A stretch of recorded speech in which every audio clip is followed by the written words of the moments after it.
this is a conversation, first and foremost, before we have with President Macron, we must have amongst ourselves as leaders in this continent. What is Kenya doing? What is Zambia doing? What is Mauritania doing?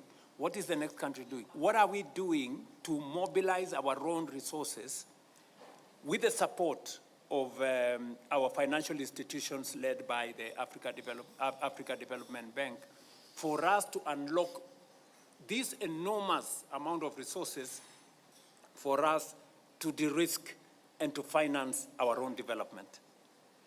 The request we are going to place on President Macron's table is, when we go to the G7, we are not asking for money. We are asking for the endorsement of the G7 for our architecture so that we can enhance the ratings of institutions like ATD so that they can help us reinsure, so that they can help us de-risk our pension funds, our insurance companies, so that that money sitting with them, $4 trillion, can be available for our own development. This is the conversation we must have. Currently, we are putting a lot of our money from central banks in foreign banks. We are not putting that money in Africa Development Bank. We are not putting in Afri-Exim. We are not putting in ATD. We are taking it elsewhere. And that money is helping drive the development of other places. How do we take our money, give to people, and then we go on our knees to beg them to help us? That is not intelligent at all. I don't want to say, so you guys, and allow me to say this with a lot of passion because I know we have an opportunity to do something about it. Africa Development Bank, Afri-Exim Bank, RTD, TDB, AFC, and all the other good people, including Shelter Afrique, you guys cannot afford to let us down. You are our institutions. What we need to do from a policy position, as I speak to President Mahama and all the colleagues who are sitting here, we must invest in these institutions. We must put our money in these institutions. There are nations that put their money in the World Bank and IMF. We must put our money in these institutions. That is when we can guarantee our own development. Those who invested in World Bank and IMF have every reason to give us conditions from here to Johannesburg because it's their money. Yeah, it is their money. They may employ Makhtar Diop, but the money does not belong to Makhtar Diop. Makhtar Diop is one of us, but the money does not belong to him, right? So we must put our own money in these institutions so that they can leverage on our resources to crowd in more money from other areas. Therefore, I am making a passionate plea as a leader in Kenya that fellow heads of state sitting here with us, let us believe in ourselves. The solution for financing our development sits with us more than the people sometimes we point fingers. It is us to organize ourselves. And we are asking those of us who understand numbers, the people in ADB and all the other places, please recommend to us what we need to do. I am already putting more money in Afri-Exim Bank buying shares. I'm doing the same in TDB, and I will do the same in AFC, and I will do the same because those are the institutions that understand us.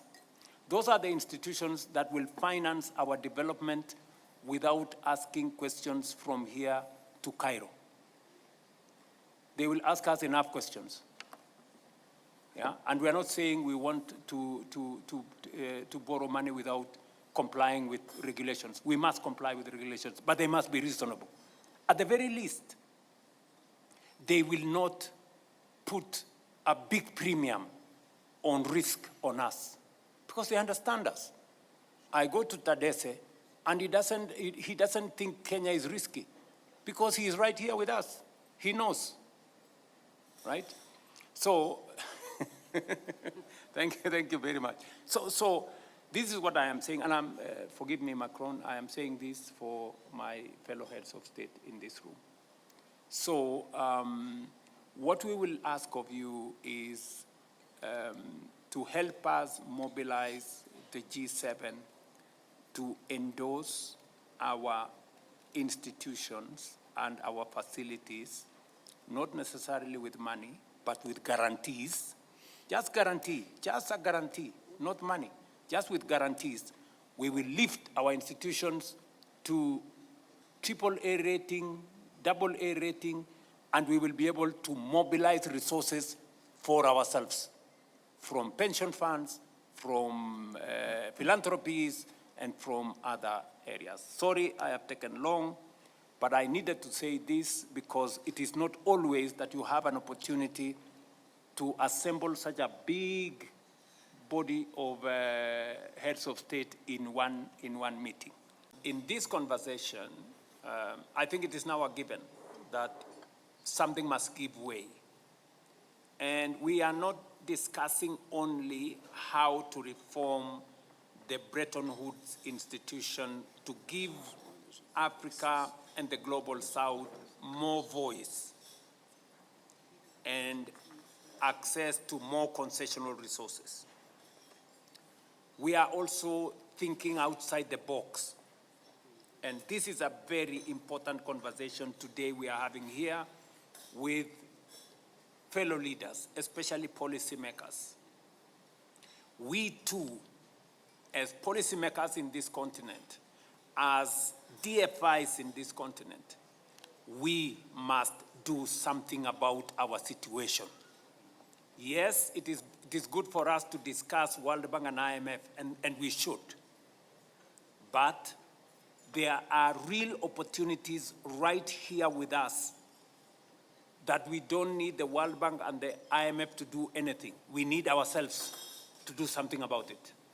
As I said in the earlier meeting, we have $4 trillion of resources being held by our pension funds, our insurance companies, our different actors. Yet we are not getting that money to drive our development. And that is why at the Africa Union last time, we endorsed the Alliance for African Multilateral Financial Institutions led by the Africa Development Bank, Afri-Exim Bank, Trade and Development Bank, and I see all the CEOs of those institutions in this meeting, including Africa Finance Corporation and all the other good people, including ATIDI. Now, do we need the West? Do we need the World Bank and the IMF for African Multilateral Finance Institution to craft a mechanism for us to de-risk our savings, the 4 trillion? We don't need. It is us. And I want to borrow from the words of President Kagame. Nobody, good people, owes us any development. We owe it to ourselves. And therefore, we must step up.